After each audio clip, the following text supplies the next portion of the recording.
Alright, omulungi atugoberera. Assalamu alaikum warahmatullahi wabarakatuh. Ganja Fad gemanya tubebaza okulika nti mutambula naffe nabwe kityo tubasaba okusubscribinga okulikinga awamu n'okusharinga content waffe kituwa amaanyi okwongera okubaweereza olunaku olwaleero tuzeera okulika nti kuba tochi musawo kyabyabufuzi musawo kyabyabukulembeze eggwanga Uganda wakati mu kuba nti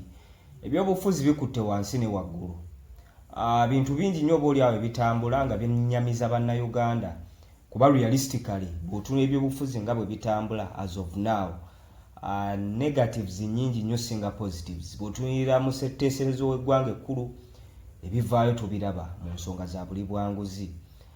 Mukulu Mawanda oyo baamukutta obuwumbi 164 obw'ensimbi y'omusolo nga ze zimu ku ssente obooli awo ze bamulanga okuba nti yabulankanya. Tulabe ba MPs bangi abali mu nkomyo nga ne weekend yennyingi tutandika kigambibwa mbu temwewuunya nnyo nga tulabye n'aboludda oluvuganya gavumenti nga nabo bagenda kulabikirako mu mbeera ezifaananako bwe zityo. So wakati mu kubanga ensi eri mu state bwetu when it comes to politics kyennyamiza kuba bannansi realistically balonda obooli awo abakulembeze ng'ekibalonzezza kubatuusaako obuweereza naye bwe baba nga be bali mu mizogobano obooli awo okugabana ensimbi y'omusolo ekyo nakyo kyongera okuleetera abantu okunyeenya emitwe ng'embuzi etenda enkuba. So olunaku olwayo tuzze okuba tooki obooli awo ku lukuŋŋaano olwabadde e Masaka Oweekitiibwa Mathias Mpuuga lwe yakoze lwe yaleetedde mu linnya lya kusaba yabadde misa obooli awo n'ayita abantu be bonna aba bendobendo ly'e Masaka bajje babeewo era ng'enteekateeka eno yabaddewo olunaku lwabadde lwajjo. Eno nno erese amawulire mangi nnyo nga ssaawa zino ge gali mu trending obooli awo nga bagamba nti omukulu ono alina statement gye yakola ne munne Abedi Bwanika nga bwamutambulirako ne boogera ebigambo bingi nnyo ne bagamba nti Oweekitiibwa Robert Kyagulanyi Ssentamu e Masaka tetuddamu kulabayo eno e Masaka tokyayinayo bantu. Kaakati ssaawa zino abantu badde bagezaako okugeraageranya ekyabadde wa Mathias Mpuuga olunaku olwajjo n'ekyali obooli awo muliiku nga Robert Kyagulanyi Ssentamu azze oluvannyuma lw'okuyita mu tiyagaasi omungi ne babeetoolooza kilomita nga 10 okubatuusa ku venue we baali ng'obooli awo waliwo ne intimidations nti intimidations bateeka kutiisatiisa abantu nga bakuba tiyagaasi n'okuba amasasi mu bbanga ate abantu baffe tubamanyi nti waliwo omuntu atasobola kugenda mu mbeera efaananako bwetu betugamba abalimuko katengu ng'emitima teginnaguma abo poliisi embeera gye yateekawo ab'ebitongole ebikuumaddembe yabaleetera okulabika nti abo basigala okitegeera baatyamu naye ate bw'otunuulira abantu abaamutambulirako n'abaali ku venue wali kyali kiyitirivu nnyo. Kakati ejjo lwabadde olunaku lwa Mathias Mpuuga era yabadde n'abayimbi abamu obooli awo ayolekedde okulaga amaanyi ayolekedde okulaga amaanyi abantu ne babiteeka ku minzaani abagamba bannange kulu bano abaali bawanda omuliro bwe gaba nga gana amaanyi ge balina mu bendobendo ly'e Masaka si kye tubadde tusuubira okusinziira ku maanyi ge babadde boogeza. Babaddeyo Oweekitiibwa Katikkiro teyalabiseeyo yabadde yasuubira okuba omugenyi omukulu teyabaddeyo olw'ensonga ze ng'omuntu omanyi omuliro gwakoleera ng'enteekateeka zino tezinnagenda maaso ne baga Katikkiro wa Buganda gwe kennyini ng'otudde mu institution ennene nga Buganda okitegeera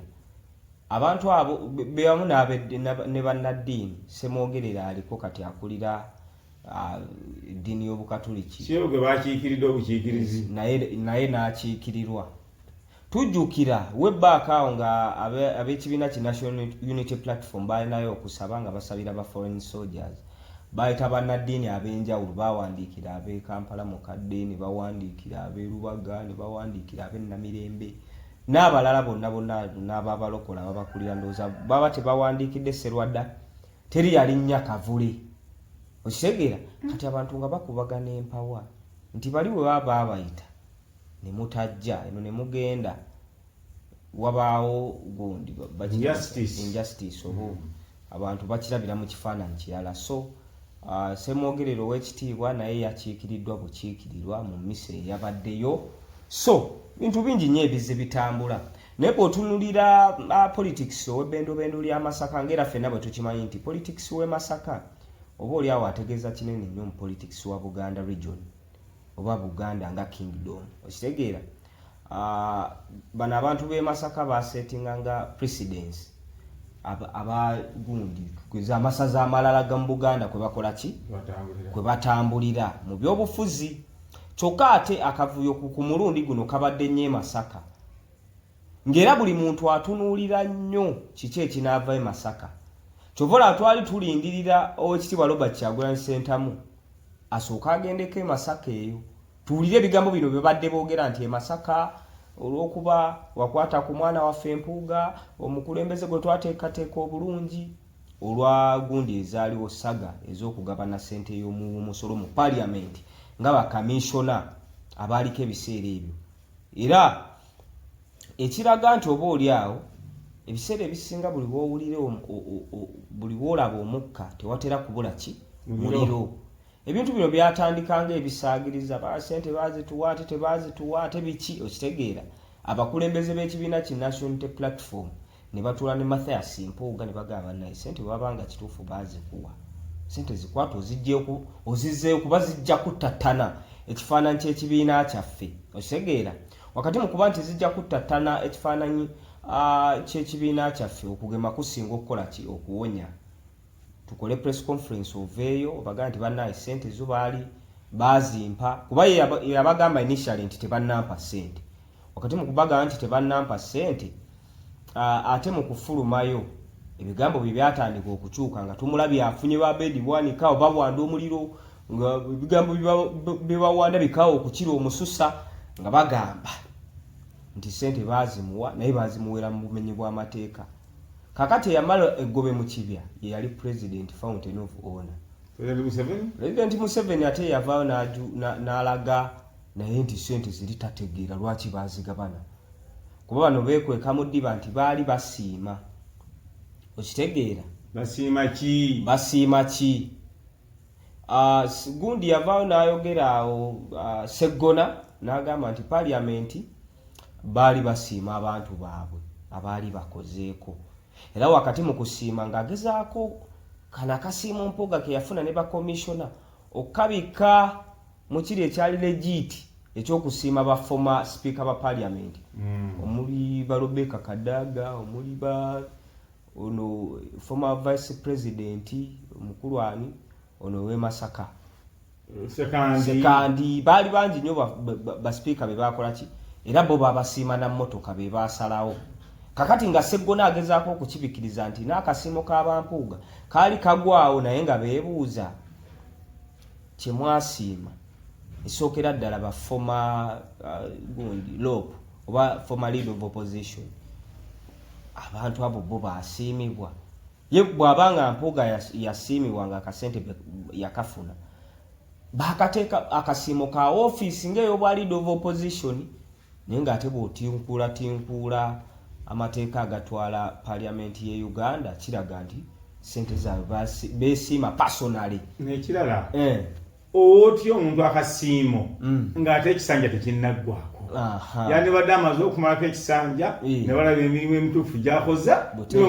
bamuwa akasiimo. So President Museveni avaayo naye ng'agamba nze zino ssente sizitegeera era abantu bannya bagenda okugwa mu bulipo bwa President Museveni. N'agamba Anthony General Kiryowa Kiwanuka nti bannange noonyereza ku ssente ezo. Kyokka ate ne Finance Minister Matia Kasaija ne Prime Minister nabo ne bavaayo ne bongera okulabika nti battattana akasiimo ako. Bagamba bannange naffe tutuula ku commission naife akasente tetwakola ki tetwakategeera baakafuna batya okitegeera. Kakati ne kijjayo kiri nti bano abakulu badde beegabanya nsimbi ya wa musolo. Kyokka ate awo recently era nga bibadde bitambula okumanya ebyobufuzi by'e Kampala bitabuse bidobonkanye. Leader of opposition Right Honorable Gundi Lope Joe Ssenyonyi naye yavuddeyo n'atutemera list ey'abakozi ba Parliament abakola mu offices ez'enjawulo okuvira ddala mu office ya speaker, mu office ya Prime Minister ababadde ba receiving ssente ku accounts zaabwe eziri personal tebagenda bakwata awo nabo obuwumbi bw'ensimbi Charles Obole oyo ayogerera parliament ya receiving obukadde obuwumbi nga 2.5 sente ezo yazi receiving ku account ye naye ate bwe yamala nazi reporting nti mu office yani ya speaker babuuza nti sente ezo zaali za mulimu ki nti sente zaali zigenda kukola emirimu egy'enjawulo nenga tebali specified oba tebaawudde nti zaali zigenda kukola mirimu ki singa si beerufu ebyo nabyo bibaddewo recently wano owekitiibwa Robert Kyagulanyi Ssentamu yatadde ku social media platforms ze ng'alaga ensimbi ezibadde zigabanibwa mu office y'obwa speaker nti nabugundi owekitiibwa Honorable Amongi yagabana obukadde bwali 15 mu ng'ekibumugabanyisizza mbwagenda kuzimba kisenge kye ekyennyumba ye eyo bwannannyini n'okuteekamu obutaala obukadde 5 bukedia then ne waba n'obukadde obulala 591 buno nga baagulamu generators 2 emu ng'egenda mu maka ga Deputy Speaker Thomas Tayebwa endala ng'egenda wa nga n'amalwaliro aga gavumenti tegazirina abantu ne beebuuza nti generator kika ki egwa mu buwumbi munne mu bukadde 2 n'omusobyo kuba bw'otemaatema obukadde 591 obukunuukiriza okuwera obukadde 600 buli omu yafunira ddala obukadde nga 205 n'omusobyo figa ezifaananako bwe zityo so ensimbi w'omusolo bwetyo bwegabanibwa okitegeera ganja yes mama Kadaga tuyambe ku mulundi ogujja akomewo mu kintu anti kati ne mama Kadaga si solution okusinziira ku nze kuba mama Kadaga ebbanga lye yabeerera ku bwa speaker newankubadde nti ye yali asitulamuko ku ddoboozi ly'omuntu we wansi naye abantu baba region yenge ya Busoga region kiki kye baaganyulwa nti wakati mu kuba nti omwana we waffe yatudde mu ntebe ennene y'essiga erya gavumenti setteeserezo w'eggwanga tufunyemu kino nga ab'e Busoga naye obwavu bukyabasenkenya ebbula ly'emirimu ebikaado ndowooza ebbeeyi ogiraba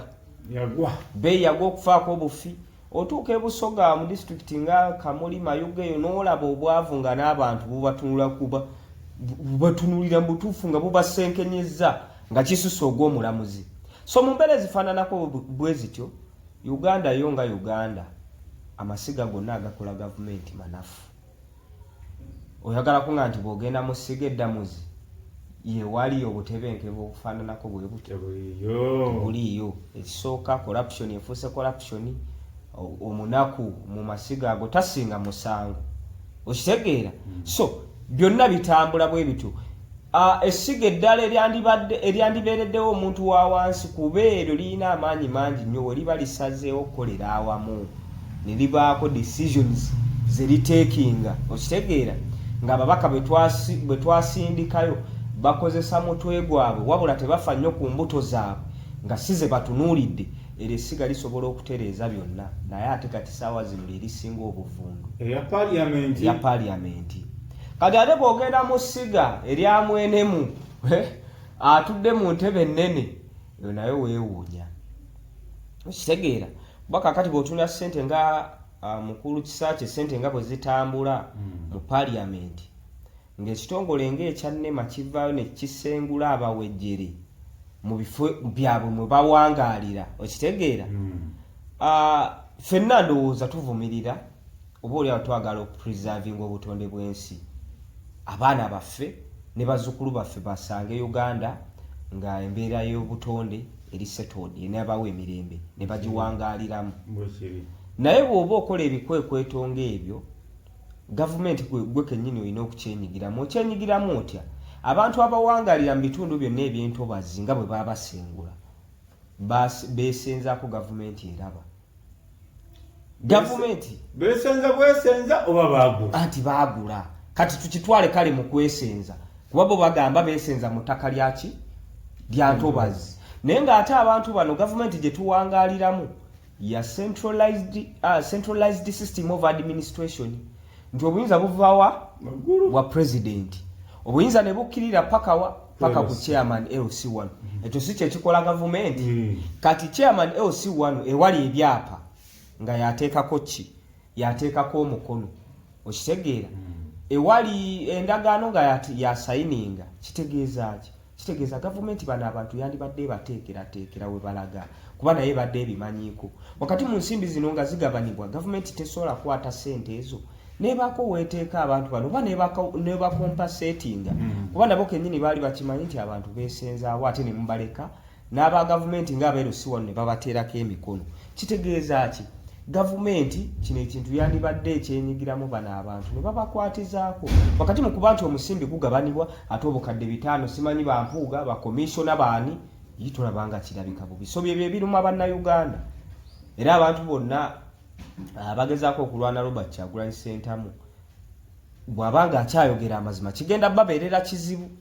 bw'abanga akyayogera amazima mukyanafuwa nnyo okitegeera so embeera bw'ebanga etambula bwetu kyennyamiza wano munyaffe Uganda naye nga mpuuga twamulabye ekyabadde Masaka amaanyi ge baali boogeza bonna babedi bwanika bw'obiteeka ku minzaani ne Robert Kyagulanyi Ssentamu we yaliyo ekyamazima yeewunzika tulaba ani alina amaanyi Masaka n'atakola n'atagayina so wakati mu kuba nti ebintu bitambulawo ebintu kyennyamiza atusaba Mukama Katonda ne bannayuganda tuleme kusaba Mukama Katonda wabula tumusabe nga bwe tusitula amaloboozi naffe tugatteko mu kuzimba eggwanga lyaffe eggwanga likule tulyeyagaliremu so mu mbeera ezifaananako tube bazokulabika nti mutambula naffe